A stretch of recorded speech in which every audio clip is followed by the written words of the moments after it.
Edward's Express. When Gordon arrived on the railway, Sir Topham Hatt purchased brand new express coaches for him. They had sturdy metal bodies, smooth bogies, and separate compartments for the passengers. Gordon was well pleased with his coaches.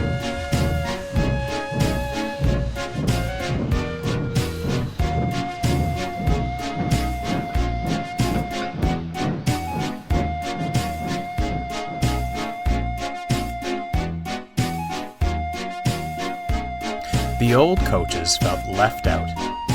They were made of wood, ran on axles, and had no individual compartments.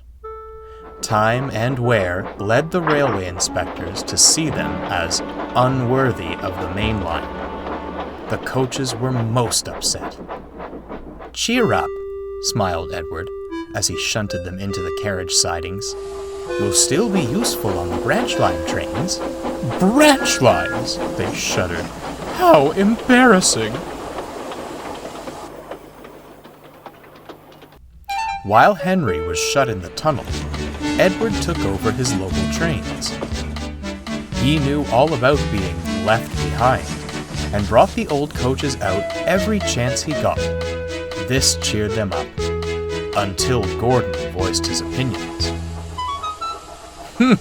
A pity," he sniffed, as Edward shuffled in with the coaches.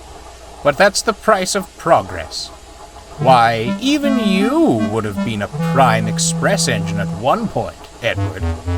I suppose it's only natural that modern engines require modern coaches." "Is that so?" smirked Edward.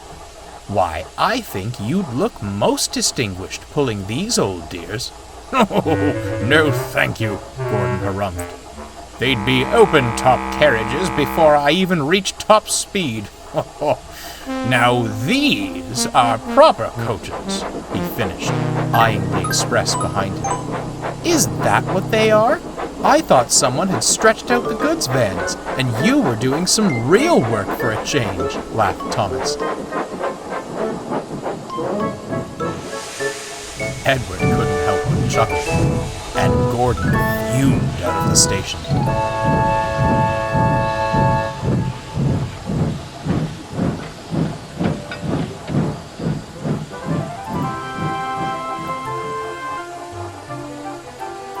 His mood didn't improve on the main line.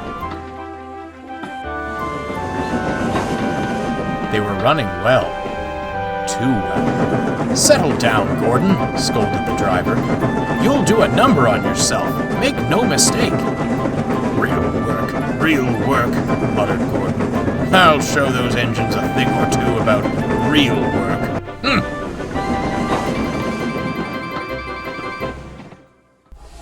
Then next morning, Gordon tried to leave the sheds, but he couldn't.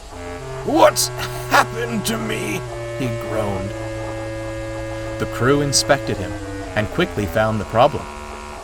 "Something's wrong with your tender brakes," sighed the fireman.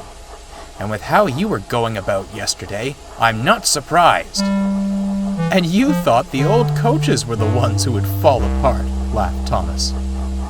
Edward shot him a look. "This is no time for teasing, Thomas. The express must go out on time." "And how?" grunted Gordon. "You aren't strong enough to pull those coaches, Edward." Edward glanced at the coaches in the carriage sidings. And then he spotted something else. The passengers were growing impatient.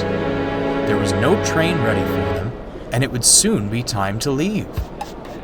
The fat controller had just stepped out of his office to see what the matter was, when he saw a most peculiar sight. Edward came steaming in with all the old coaches he could find.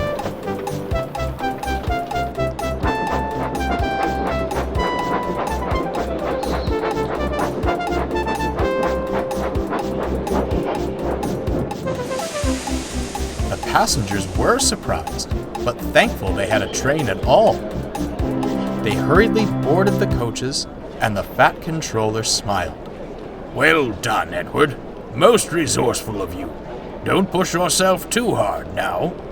I may not match Gordon's pace, sir, smiled Edward, but I'll have a jolly good try. The guard blew his whistle, and Edward started away.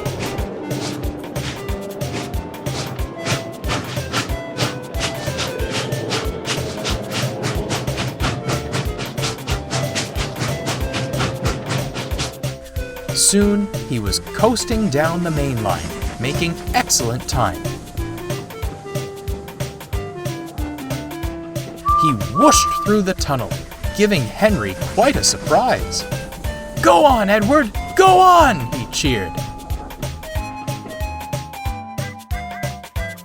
Come along, Edward puffed. "Gentle and fast, cooed the coaches. They were very pleased with Edward. At the last station, the passengers cheered and thanked Edward.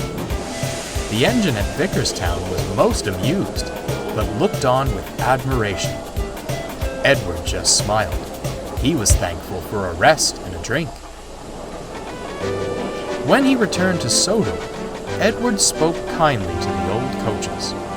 "Well, dears, how did you fancy a return to the glory of the Express?" "Oh, it was lovely, Edward," smiled one. "Although," added another, "perhaps you were right. Some leisurely branch line work sounds most enticing." "Well," Edward laughed, "I'd say it's time for a well-earned rest in the carriage shed. Come along." That won't be necessary." Gordon slunk up alongside. "The Fat Controller has given me temporary reprieve from the rigors of mainline work to rest my wheels," he stated grandly. "I shall escort these fine coaches to the shed." "That's not what he said," smirked Thomas. "He said you were to shunt in the yard until you learned not to be so big in the smoke box." "Take us away, then. Double quick. Chop, chop," ordered the old coaches. Edward and Thomas laughed. Gordon went red in the face and shuffled silently.